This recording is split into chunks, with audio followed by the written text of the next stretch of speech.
Hi friends, ఎలా ఉన్నారు? బాగున్నారా? నేను బాగున్నాను. మీరు బాగుండాలని మనస్ఫూర్తిగా కోరుకుంటున్నాను. ఈరోజైతే నేను ఎగ్ కర్రీ చేస్తున్నానండి. పులుసు చేస్తున్నాను, ఎగ్ పులుసు. ఇది సేమ్ మనం చేపల కూర చేసుకుంటే ఎలా ఉంటుందో అలా టేస్ట్ వస్తుందండి. ఒకసారి అయితే ట్రై చేసి చూడండి తప్పకుండా. చాలా బాగుంటుంది. ఎగ్స్ అయితే ఉడకబెట్టుకున్నానండి. నేను ఆల్రెడీ పోపు కూడా వేసేసుకున్నాను. ఉల్లిపాయలు అవి కట్ చేసుకొని చూడండి, చాలా బాగుంటుంది కర్రీ. ఉల్లిపాయలు అయితే వేగిపోయినాయండి. ఇందులో నేనైతే అల్లం వేస్తున్నాను. అల్లం కూడా వేసి వేయించుకున్న తర్వాత పసుపు యాడ్ చేసుకున్నాను కొంచెం. తర్వాత ఉప్పు కారం యాడ్ చేసుకొని కొంచెం కలుపుకొని మగ్గబెట్టుకోవాలండి. ఒక 2 minutes అట్లా మగ్గబెట్టుకొని దాంట్లో మనం చింతపండు నానబెట్టుకున్నాం కదా.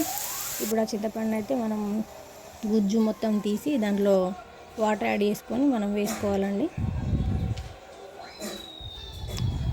వేసుకొని కలుపుకోవాలి. కాసేపు మరిగించిన తర్వాత దాంట్లో ఎగ్స్ అయితే యాడ్ చేసుకోవాలి. ఎగ్స్ ఉడుకుతున్నాయి చూడండి. ఇది మంచిగా దగ్గరికి వచ్చే వరకు మనం ఉడికించుకోవాలి, లేదంటే పచ్చివాసన ఉంటుంది కొంచెం.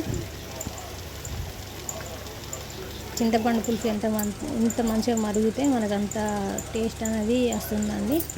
దీంట్లో నేను మెంతులు జీలకర్ర పౌడర్ కూడా కొంచెం యాడ్ చేసుకున్నాను. టేస్ట్ సేమ్ చేపల కూరలాగానే ఉంటుంది.